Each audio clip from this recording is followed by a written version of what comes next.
All right, so this is my circuit that I ended up with. Um, this is a circuit that is based on an Atmel microcontroller, and it essentially is does nothing. Well, it handles the input/output, the GPIO, for a couple of lights and a couple of status indicators and buttons. So for the most part, it's not going to really be doing a whole lot, but it's very good at that. So what it's going to do is allow me to turn off the power to itself and also to anything else that I so choose, but obviously not in that order. What we have, what we ended up with basically is this is more or less a standard, Atmel configuration. This here 5-volt regulator and a couple of decoupling capacitors for that. So that's fairly straightforward. Power comes in on this red wire here. You can't see this, but is jumpered across into the middle pin on this guy, which is where that goes. Or rather the left pin. Anyway, then we have the ground pin over here, which is coming back over here to complete the circuit. So the ground actually goes that way. So you can think of it as, well, anyway, basically this MOSFET here is controlling the path back to ground. So all this stuff on the board, everything here doesn't get to ground unless it goes through this MOSFET back to here.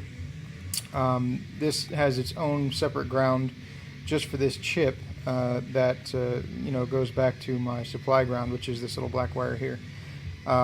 Anyway, so I've got this is a 5-volt rail.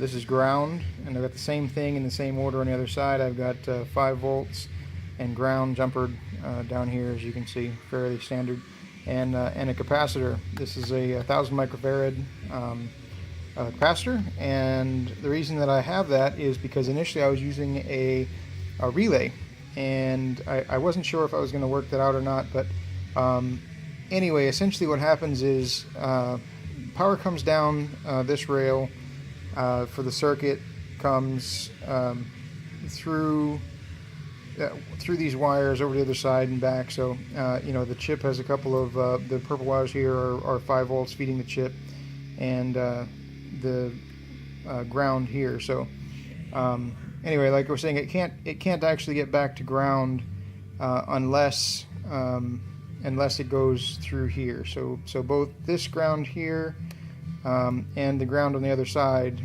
this ground on this leg, both those can only get to return through here.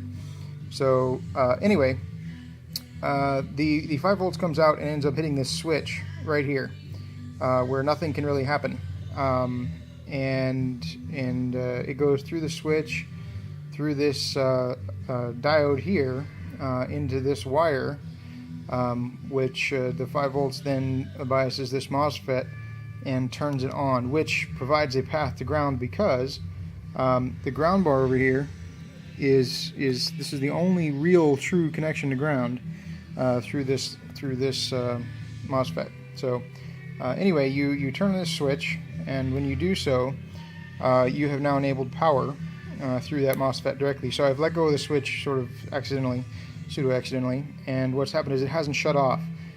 So why hasn't it shut off? It hasn't shut off because there's this little resistor over here. Now it's just shut off. That's because this has a timer on it. The reason the diode is on here is literally because of this. So the power is being fed out of this digital output pin here into the same pin on the MOSFET that our switch turns on. So when our switch shuts off, after having powered up the circuit, so the circuit's powered up, now the microcontroller's on, the controller turns on, so it is now putting out voltage here, which holds this open and keeps it on even when I let go of the switch. And it will do that until it times out. The way that it knows, so in other words, just turning this on isn't enough. You have to tell the microcontroller to turn it off, or that it needs to start timing out. And the way that we do that is through this wire here, which comes off of this switch. So the switch goes 2 places. The switch goes to the MOSFET, and the switch goes to a digital input. And as you can tell, there would be a loop here if we did not do anything to prevent the voltage coming through this resistor from backfeeding into our input pin, it would always stay on. So we've got a little biasing diode here to prevent that from happening. That's about it. It's really kind of straightforward and simple, but there is a switch that happens. So the current is flowing, is turning that circuit on here from this button, and then we let go, and it's still being applied. So that's the difference with the MOSFET and the relay that I had. The relay I had was literally switching. So it would be connected through the switch by default in its normally closed state, and then the relay would actually switch over. And when it did that, then the circuit would be powering it. And there was a time in between when the relay was not closed at all. So, closed when the switch has it. It had to switch over, and then it would close again when the circuit was holding it. Now the problem is during that switch over, the relay switch time, there was no power to the circuit at all. So we've re-engineered it to use a MOSFET instead. That way there's no open time, but that's what the big capacitor was for. The big capacitor was to help to provide current to the circuit as that relay was switching. And there's all kinds of problems with de-energizing the circuit that you're using to basically move a mechanical relay.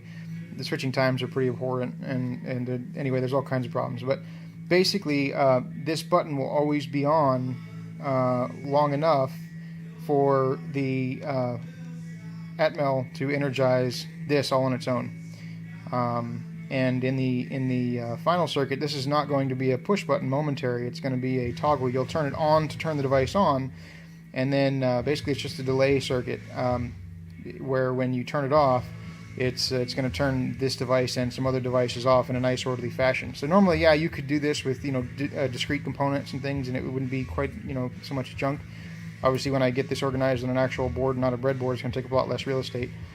But the nice thing about this is I've got all kinds of free inputs and outputs that I'm going to use for other things. So I'll be talking to another device and basically informing that device that he needs to shut down, giving him time to do so. When he'll talk back to this microcontroller, and when I receive his notification that he's shutting down, then I'll start my timer and and update some statuses and things like that, so that the people who are using the end device know it's on the way down, it will be down shortly, that kind of thing. Because the button, the toggle button that you turn on and off, literally looks like a power button. So, and the normal expected behavior is you turn it on, it turns on, you turn it off, it turns off. Instead, what's going to happen is you turn it on, it turns on. When you turn it off, it's going to wait, and some lights are going to blink, and it's going to wait a bit and turn things off in a nice orderly fashion, and then eventually it will all power itself down to where there's literally no current flow through the circuit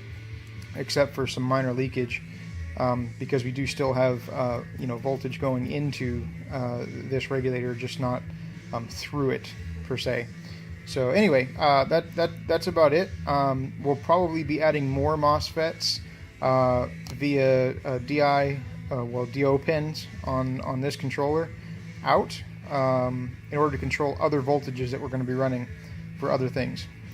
But that's about it. So I looked at this a couple different ways.